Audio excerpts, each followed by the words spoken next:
Hi, my dear PSI aspirants of 402 402 ಪೋಸ್ಟ್ಗೆ ಪರೀಕ್ಷೆ ಬರಿತಾ ಇರುವಂಥ ಎಲ್ಲ ಪರೀಕ್ಷಾರ್ಥಿಗಳಿಗೆ ಒಂದು ಟಿಪ್. CAA ಜಾರಿಯಾಗಿದೆ, ಹೌದಾ?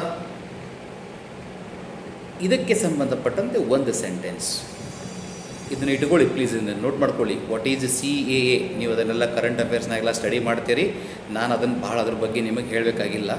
ಸೊ ಒಂದು ನೀವು ಇದನ್ನು ಬರೆದಿಟ್ಕೊಂಡು ಪ್ಲಸ್ ಅದರ ಮೇಲೆ ಏನು ಸೆಂಟೆನ್ಸ್ ಬರ್ತಾವೋ ಅನ್ನೋದನ್ನು ಕ್ಲಿಯರಾಗಿ ಬರ್ಕೊಳ್ಳಿ.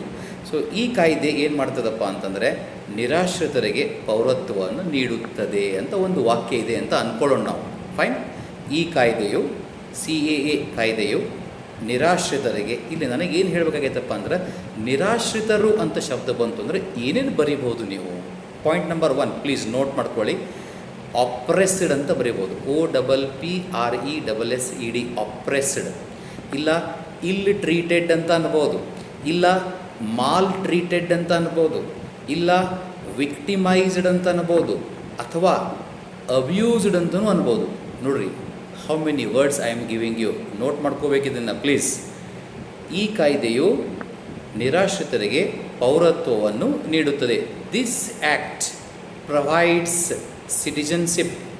This act provides citizenship to the oppressed, ಅಥವಾ the victimized, ಅಥವಾ the ill-treated, ಅಥವಾ the maltreated, ಅಥವಾ the abused.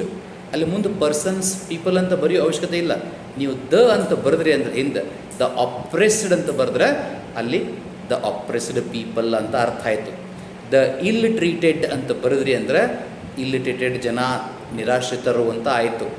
ವಿಕ್ಟಿಮೈಸ್ಡ್ ಅಂದರೆ ಏನೇನೋ ಅವರಿಗೆ ಹಿಂಸೆ ಕೊಟ್ಟಿದ್ದು, ಟಾರ್ಚರ್ ಮಾಡಿದ್ದು ಎಲ್ಲ ವಿಷಯಗಳಲ್ಲಿ ಬಂದು. ಸೊ ಇದ್ರ ಬಗ್ಗೆ ಓದ್ರಿ, ಸೆಂಟೆನ್ಸ್ ಮಾಡಲಿಕ್ಕೆ ಕಲೀರಿ. ಸೊ ಇವತ್ತಿನ ಹೈಲೈಟ್ ಏನಪ್ಪ ಅಂದ್ರೆ, ನಿರಾಶ್ರಿತರು ಅನ್ನಲಿಕ್ಕೆ ಯಾವ್ಯಾವ ಶಬ್ದ ಹೇಳಿದ್ನಲ್ಲ, ill treated, oppressed, maltreated, victimised, abused ಎಲ್ಲ ಬರೆದಿಟ್ಟುಕೋರಿ. ನಾನು ಹೇಳಿದೆ ಪ್ರೊವೈಡ್ಸ್ ಅಂತ ಹೇಳಿದೆ, ಪೌರತ್ವವನ್ನು ನೀಡುತ್ತದೆ. It gives, this act gives citizenship, it gives an opportunity to enjoy citizenship, ಹಿಂಗೂ ಬರೀರಿ. ಇಟ್ ಪ್ರೊವೈಡ್ಸ್ ಸಿಟಿಜನ್ಶಿಪ್, ಹಿಂಗೂ ಬರೀರಿ. ಸೊ ನೆಕ್ಸ್ಟ್ ಒಳಗೆ ಇಟ್ ಪ್ರೊವೈಡ್ಸ್ ಅಂದರೆ ಏನು, ಇಟ್ ಈಸ್ ಪ್ರೊವೈಡಿಂಗ್ ಅಂದರೆ ಏನು, ಇಟ್ ಹ್ಯಾಸ್ ಪ್ರೊವೈಡೆಡ್ ಅಂದರೆ ಏನು, ಇಟ್ ಮೇ ಪ್ರೊವೈಡ್ ಅಂದರೆ ಏನು, ಇಂಥವೆಲ್ಲ ಸಣ್ಣ ಸಣ್ಣ ವಿಡಿಯೋ ತೊಗೊಂಡು ಬರ್ತೇನೆ. ವಾಚ್ ಮಾಡಿ, ಎಂಜಾಯ್ ಮಾಡಿ, ನೋಟ್ ಮಾಡಿಕೊಂಡು ಅಭ್ಯಾಸವನ್ನು ಮಸ್ತ್ ಮಾಡಿ. Thank you.